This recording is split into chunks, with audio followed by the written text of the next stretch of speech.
What is spiritual freedom? Well, whatever it is, I won't be able to put it in a word here today, but it's growing into a state of more godliness, becoming more aware of the presence of God. And how do you do this?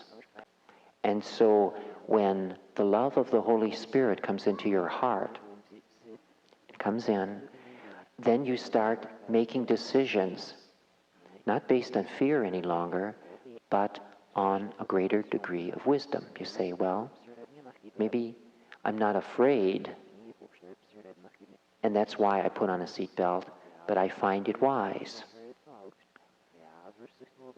Love replaces fear with wisdom. Every experience carries a lesson. The question is, am I willing to listen? I have noticed something in my own life whenever I ask, why is this happening to me? I usually stay focused on the problem. But when I ask, what is this experience trying to teach my soul? Then something inside of me begins to shift. The situation may not change immediately, but I begin to change. Sometimes patience grows. Sometimes compassion grows. Sometimes humility grows. Sometimes courage grows.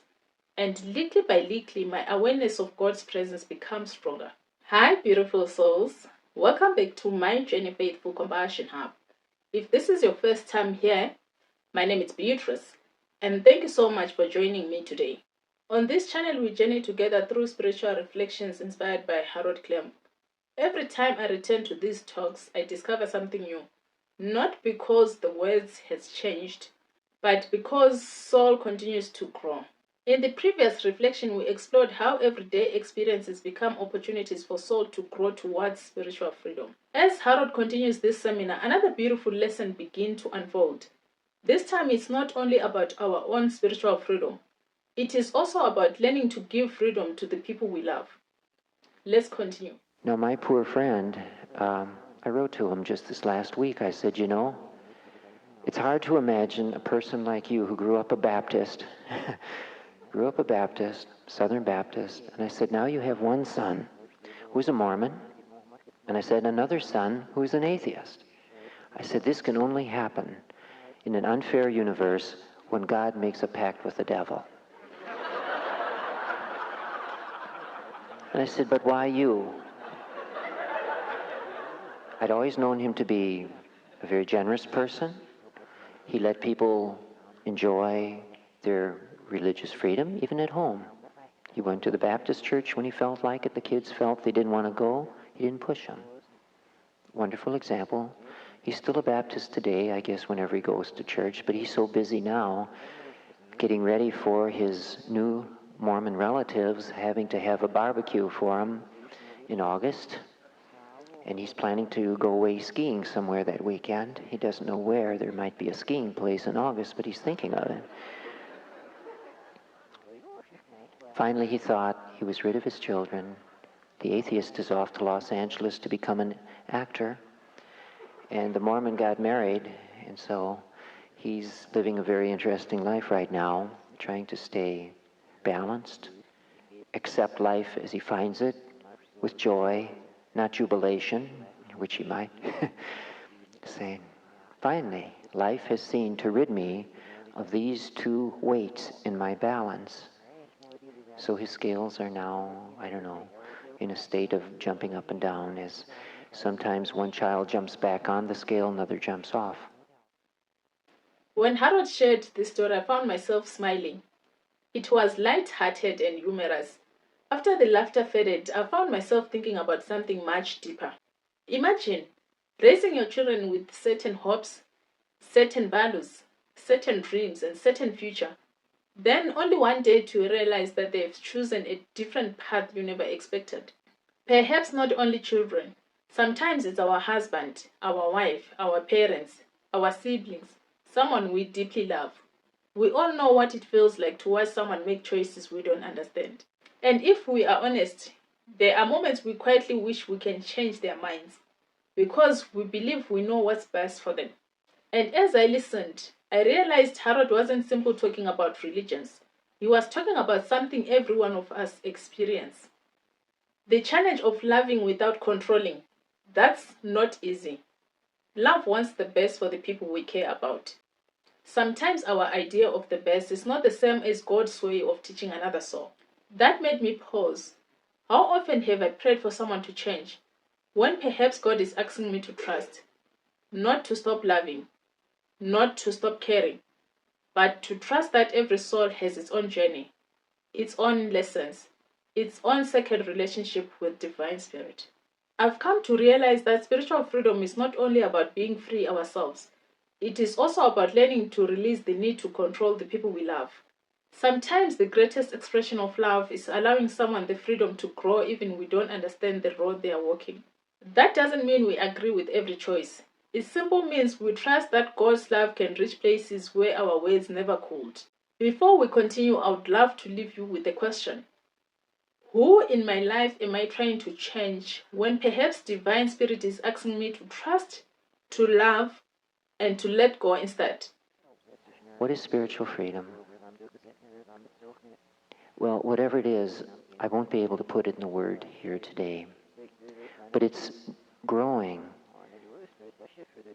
into a state of more godliness, becoming more aware of the presence of God. And how do you do this? By becoming aware of the lessons behind your everyday experiences. This is how you grow into a loving awareness of the presence of God. Now, I know most of us have grown up, I grew up Lutheran, most of us grew up with this idea of a religious or a spiritual life being very dull. Other people have asked me even now, they say, we kind of like this idea that you have of worship services only once a month. Kind of nice. Better than once a week. 12 times a year instead of 52 times a year plus. People like that. Well, times have changed. In the Middle Ages and earlier, the church was not only a religious center, but also a social center. Travel was very difficult in those times, and work was hard. So even though people didn't leave their local community, because traveling was difficult for the average person, but they did take time off on Sundays and come to church, meet with their neighbors. It was a social event. It was a place where their children could come meet other young people and eventually grow up, form romances or form relationships through romances, and then carry on the religion by becoming married and then having their own children, and this went on then for decades and into centuries. But times have changed. Basically, I think what has changed the spiritual needs of people today is the roadways. That's one thing. Roads all over the place, roads. People could suddenly get into a car, and another thing is the car, but the car wasn't going anywhere without the road. First came the car, then came the road, but roads all over. People could very quickly jump in a car and drive here and there and everywhere. And it no longer took a week, or let's say 3-4 days to go visit a relative, because if it took 3-4 days to just get to a relative's place, generally you stayed and visited for a week. Nowadays, with travel so quick, you jump on a plane, jump in a car. Sometimes you stay 3-4 days, maybe a week, but not 2 weeks or a month, the way people sometimes did in the past. Why? The needs of people today are different. And where do people meet? Where do the young fulfill their social needs?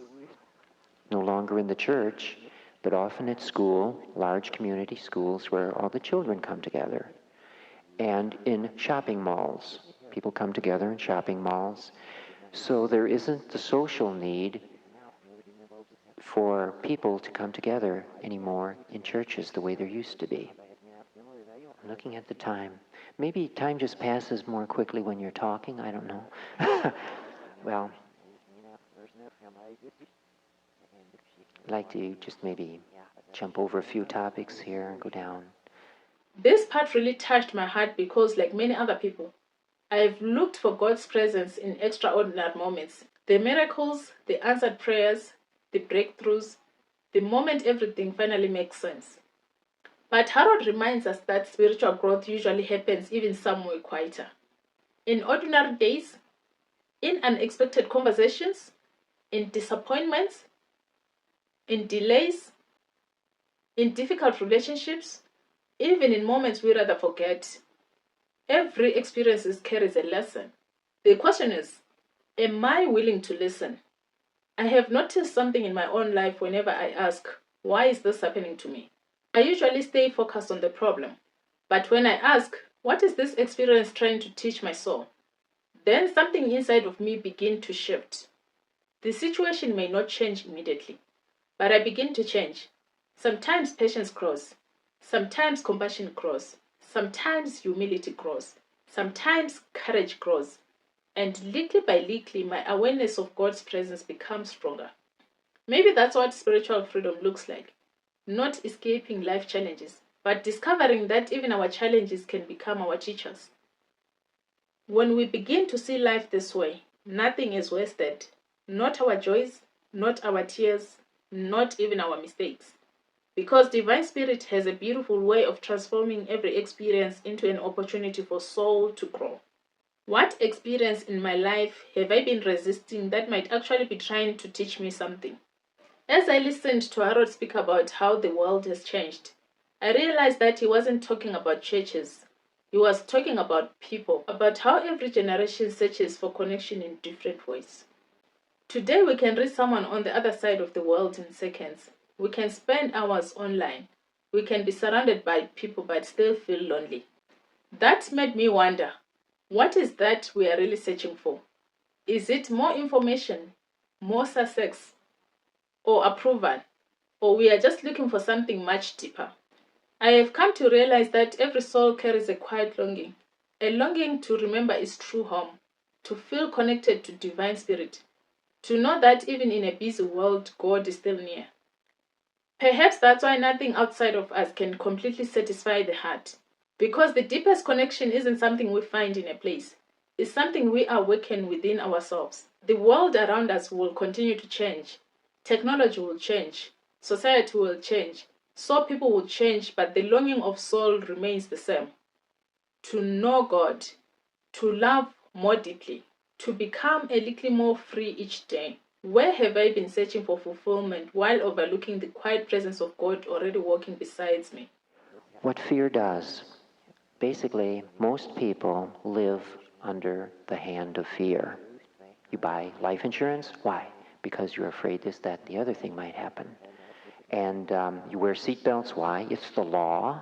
Why do you wear them, though? Because you're afraid of the police officer who might stop you if you're not wearing them. And on the other hand, you're also afraid what might happen if you're not wearing the seatbelt in case of an accident. Fear. When love enters your heart and you get a little bit more spiritual freedom, you get the golden heart. This means when love comes in to replace fear, love replaces fear with wisdom. And so when the love of the Holy Spirit comes into your heart, it comes in, then you start making decisions, not based on fear any longer, but on a greater degree of wisdom. You say, well, maybe I'm not afraid, and that's why I put on a seatbelt, but I find it wise. Love replaces fear with wisdom. These words sound simple, while they carry so much truth. Love replaces fear with wisdom. How many decisions have I made because I was afraid? Afraid of losing someone, afraid of failing, afraid of being hurt, afraid of letting go. Fear has a way of convincing us that it is protecting us, but often it quietly keeps us from becoming the person God is calling us to be. Perhaps spiritual freedom isn't the absence of fear. Perhaps it's learning to love enough that wisdom becomes stronger than fear. If love truly replaces fear with wisdom, what decision in my life will look different if I choose wisdom instead of fear? In our next reflection, Harold shared a remarkable story about a couple visiting New York. This story reveals something extraordinary about fear, kindness, and the unexpected ways love can transform a human heart. I hope you will join me as we continue this journey into spiritual freedom. Until next time, don't forget to like, to share, and subscribe. May your heart remain open to the lesson hidden in everyday life. And may the love of Divine Spirit continue to guide each step of your journey. Thank you so much for spending this time with me. I love you all. May the blessings be.